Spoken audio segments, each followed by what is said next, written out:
یہ فعل معروف ہے، فعل مجہول ہے۔ دوسری صورت اگر فعل لازم آ جاتا ہے، فعل لازم، تو فعل لازم جتنے بھی ہیں ان کا آپ کو علم ہونا چاہیے، تو وہ بھی معروف ہی استعمال ہوتے ہیں۔ تو اگر آپ کو پتہ ہے کہ یہ فعل لازم ہیں تب بھی آپ کو فعل معروف کا، مجہول کا جب وہ آ جائیں گے تو تب پتہ چل جائے گا۔ میں نے ایک جگہ پر تقریباً لکھ دیے ہیں فعل معروف، فعل لازم، تو ان کو بھی آپ دیکھتے رہیں تو ذہن میں بٹھائیں، تو اس سے بھی آپ کو پتہ چل جائے گا کہ یہ فعل معروف ہے۔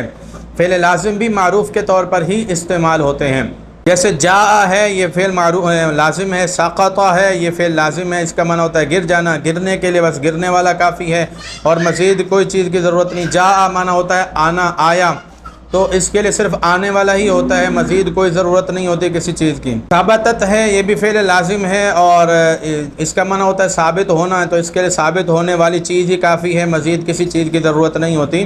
جس کا صرف فاعل ہو، مفعول نہ ہو، تو اس کو فعل لازم کہتے ہیں۔ یہ چیزیں ہم صرف کورس کے اندر سمجھاتے ہیں، تو صرف کورس کا کرنا بہت ضروری ہے اگر ان چیزوں کا آپ کو علم نہیں ہے، لازم کا، متعدی کا علم نہیں ہے۔ تیسری صورت یہ ہے کہ فعل متعدی کون سا ہوگا جس کا فاعل بھی ہوتا ہے، مفعول بھی ہوتا ہے، جیسے کھانا فعل متعدی ہے کیونکہ کھانے کے لیے کھانے والا بھی ضروری ہے اور کوئی چیز ضروری ہے جس کو کھایا جا سکے، تبھی کھانا متصور ہوگا، کھانے کا ذکر ہوگا، تو اس لیے اس سے پتہ چلتا ہے کہ یہ فعل متعدی ہے۔ تو فعل متعدی کے ساتھ اگر ضمیر آ جائے، ہو، ہما، ہم، ہا، ہما، ہن، کا، کما، کم، کی، کما، کننا، تو وہ بھی فعل معروف پڑھا جاتا ہے۔ جیسے عاقبہ، عاقبہ یہ قاتلہ کے وزن پر ہے، باب مفاعلہ، باب مفاعلہ بھی اکثر معروف کے متعدی ہوتا ہے، تو دیکھیں اس کے ساتھ ضمیر آ گئی تو اس سے پتہ چل گیا کہ یہ فعل معروف پڑھا جائے گا۔ بایعناہ، اس کے ساتھ ہو ضمیر ہے، معروف ہی پڑھا جائے گا۔ اسی طرح کذبنی، کذب کے ساتھ، کذب بھی متعدی ہے، اس کے ساتھ یا ضمیر آ گئی تو یہ بھی معروف ہی پڑھا جائے گا۔ اسی طرح یؤذینی، ویسے یہ جتنے بھی فعل ہوتے ہیں جن کے ساتھ یہ ہو، ہما، ہم، ہا، ہما، ہننا، یہ فعل متعدی کے ساتھ ہی لگتی ہے یہ ضمیر، تو یہ جتنے بھی فعل ہوں گے تو سمجھ لیجئے کہ وہ جن کے ساتھ یہ ضمیر ہو، ان میں سے کوئی ایک ضمیر ہو تو وہ فعل متعدی ہے اور وہ فعل معروف ہی پڑھا جائے گا، اس کو آپ مجہول نہیں پڑھیں گے، یہ بھی ایک ذہن میں بات رکھیں۔ چوتھی صورت یہ ہے کہ فعل کے بعد دو اسم ہوں، ایک فاعل ہو ایک مفعول ہو، تو اس سے بھی پتہ چل جائے گا اس فعل کو ہم نے معروف ہی پڑھنا ہے۔ جیسے لستوعبت، اس کے بعد الوظیفۃ معرفہ ہے، ایک اسم ہے، الکلہ دوسرا اسم ہے، اس سے پتہ چلے گا کہ ہمیں اس کو معروف پڑھنا ہے۔ اسی طرح بالغہ کے بعد الماء ہے، ایک معرفہ ہے، اصولہ دوسرا نکرہ ہے، تو اس سے بھی ہمیں پتہ چل جائے گا کہ بالغہ کو ہم نے معروف پڑھنا ہے کیونکہ ایک فاعل بن جائے گا دوسرا مفعول بن جائے گا۔ اسی طرح زوجہ کے بعد الابو معرفہ ہے، ابنتہ نکرہ ہے، تو دو اسم ہو گئے، وہ بھی معرفہ ہی ہے، تو اس طرح ہمیں پتہ چل جائے گا کہ ہم نے زوجہ کو کیا پڑھنا ہے۔ وہ دونوں موصوف صفت نہیں ہونے چاہیے، مضاف مضاف الیہ بھی نہیں ہونے چاہیے، یہ بھی ذہن میں رکھیں، تو اس سے پتہ چل جائے گا کہ ہم نے زوجہ کو معروف ہی پڑھنا ہے۔ تو یہ چار صورتیں ہو گئی۔ پانچویں صورت یہ ہے کہ من کے بعد بھی جو فعل ہوتا ہے وہ معروف ہی پڑھا جاتا ہے، جیسے من کے بعد ہاجرہ ہے، من کے بعد کانا یؤمن ہے، من کے بعد احبہ ہے، تو یہ سارے فعل معروف ہیں۔ چھٹی صورت یہ ہے کہ ہمیں مفعول سے پتہ چلے گا کہ فعل معروف ہی ہے۔ اگر فعل کے بعد کوئی نکرہ اسم آ جاتا ہے اور یا معرفہ اسم آ جاتا ہے اور وہ فاعل نہیں بن سکتا تو اس کا مطلب یہ ہے کہ یہ فعل معروف ہے، وہ فاعل نہیں بن سکتا، مفعول ہے، یعنی مفعول سے ہمیں پتہ چلے گا۔ اور مفعول سے کا کیسے پتہ چلے گا یہ ہم آگے چل کر آپ کو بتائیں گے۔ دیکھیں اشبہ کے بعد الجشاء ہے، یہ مفعول ہے، اس سے ہمیں پتہ چل رہا ہے کہ اشبہ فعل معروف ہے۔ اسی طرح انبتت کے بعد خاضرن، خاضرن جو ہے نا وہ یہ منصوب ہے، دو زبر سے ہی پتہ چل رہا ہے کہ یہ مفعول ہے، اس سے ہمیں پتہ چلے گا کہ انبتت جو ہے یہ فعل معروف ہے۔ اسی طرح اطاع کے بعد محمدن، یہ منصوب ہے، اسی سے پتہ چل رہا ہے کہ مفعول بھی ہے، اور پھر اس کے سے پہلے جو اطاع فعل ہے اس کو ہم معروف پڑھیں گے۔ ویسے اس کی شکل بھی بتا رہی ہے کہ یہ فعل معروف ہے۔ ساتویں صورت یہ ہے کہ امر حاضر کی شکل بھی آپ کو بتاتی ہے کہ یہ فعل معروف ہے، جیسے اعلم، شروع میں حمزہ ہوتا ہے اور آخر میں جزم ہے، اعلم، ترجمے سے بھی پتہ چل جاتا ہے۔ اسی طرح اخبرنی، تو اخبر جو ہے یہ بھی اس کی شکل بتاتی ہے کہ یہ فعل معروف ہے، امر معروف ہے۔ اسی طرح اخفہ، تو اخفہ جو ہے نا یہ بھی فعل معروف ہے کیونکہ یہ امر ہے، امر سے بھی، امر حاضر معروف سے بھی پتہ چل جاتا ہے۔ آپ کو امر حاضر معروف کی شکلوں کا علم بھی ہونا چاہیے، اس کا استعمال بھی بہت ہوتا ہے۔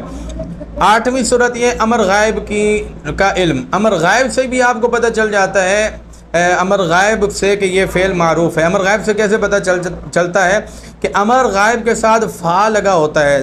دیکھیے آپ فا اور لام یہ دو لفظ لگے ہوتے ہیں، پھر اس کے بعد علامت مضارع ہوتی ہے، جیسے فل یستعید، فا لام دونوں آ گئے اور فا لام ساکن ہو گیا تو فل پڑھیں گے، آگے علامت مضارع یا ہے، اس سے پتہ چلتا ہے کہ یہ امر غائب ہے، اور جو امر غائب ہوتا ہے فا والا وہ عام طور پر معروف ہی پڑھا جاتا ہے۔ اسی طرح فل یا قل، اس میں بھی فا کے ساتھ لام ہے، لام ساکن بھی پڑھیں گے، اور اس کے بعد علامت مضارع آ رہی ہے یا، تو اس سے ہمیں پتہ چلا کہ یہ امر غائب ہے، اور جو امر غائب ہوتا ہے اس کو آپ نے معروف پڑھنا ہے، فل یا قل۔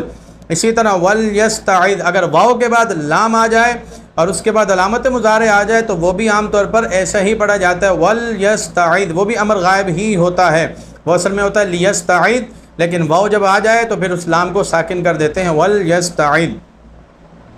نویں صورت یہ ہے کہ نکرہ کے بعد جو فعل آتا ہے اس کو بھی معروف ہی پڑھا جاتا ہے، لیکن اس کے لیے ضروری مطابقت ہے، یعنی اگر نکرہ مذکر ہے تو وہ فعل بھی مذکر ہونا چاہیے، نکرہ اگر مؤنث ہے تو وہ فعل بھی مؤنث ہونا چاہیے، یہ ذہن میں رکھیں۔ جیسے دسعتن کے بعد تملو آ رہا ہے تو دسعتن نکرہ ہے، اس کے بعد جو فعل آ رہا ہے اس کو آپ نے معرفہ پڑھنا ہے، دسعتن بھی مؤنث ہے، تملو بھی مؤنث ہے۔ اسی طرح احدن نکرہ ہے، اس کے بعد یشہد آ رہا ہے فعل، احدن بھی مذکر ہے، یشہد بھی مذکر ہے۔ عبدن کے بعد قال آ رہا ہے تو اس کو آپ نے معروف پڑھنا ہے، عبدن بھی مذکر ہے، قال بھی مذکر ہے۔ 10ویں صورت یہ ہے سین کے بعد جو فعل آتا ہے وہ بھی عام طور پر معروف ہی پڑھا جاتا ہے۔ 10ویں صورت یہ ہے کہ سین کے بعد جو فعل آتا ہے وہ بھی عام طور پر معروف ہی پڑھا جاتا ہے، جیسے ستعرف یا سنعرف، اسی طرح کما سیاتی، اسی طرح سنحققہ، تو یہ سین کے بعد ہیں تو اس کو آپ نے معروف پڑھنا ہے۔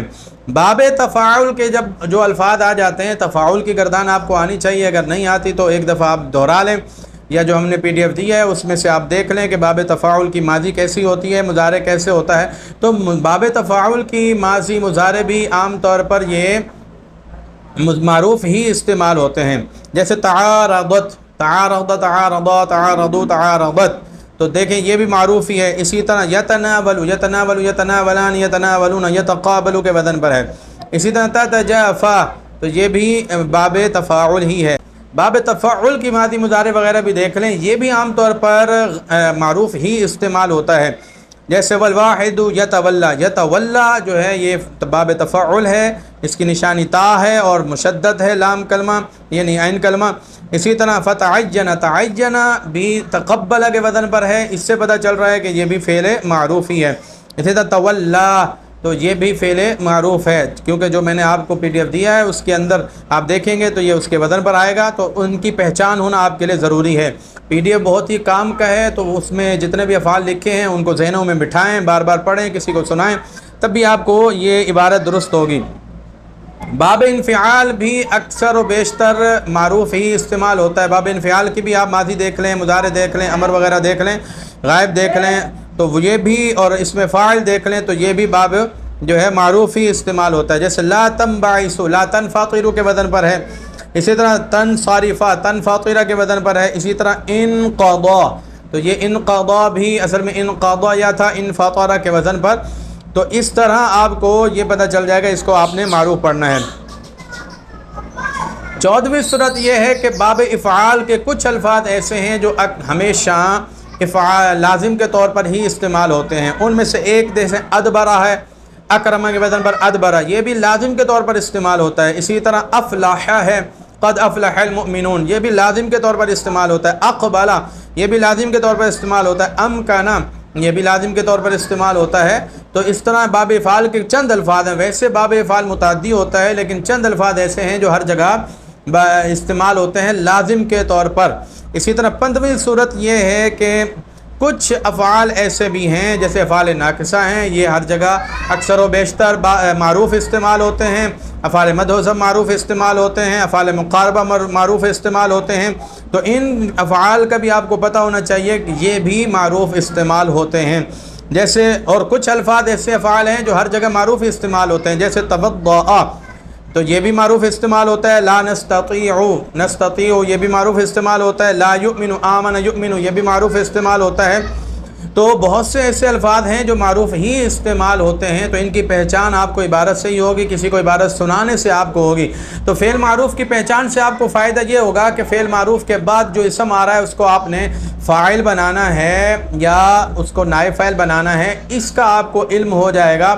اور دوسرا یہ کہ اس کے بعد جو اسم آ رہا ہے اس کو مفعول بنانا ہے نہیں بنانا، تو اس کا پتہ آپ کو ترجمہ سے ہوگا۔ تو اس وجہ سے آپ نے دو چیزوں کو ذہن میں رکھنا ہے، ایک تو فعل معروف کی پہچان ہونی چاہیے اور دوسرا فعل معروف کے ترجمے کی بھی پہچان ہونی چاہیے۔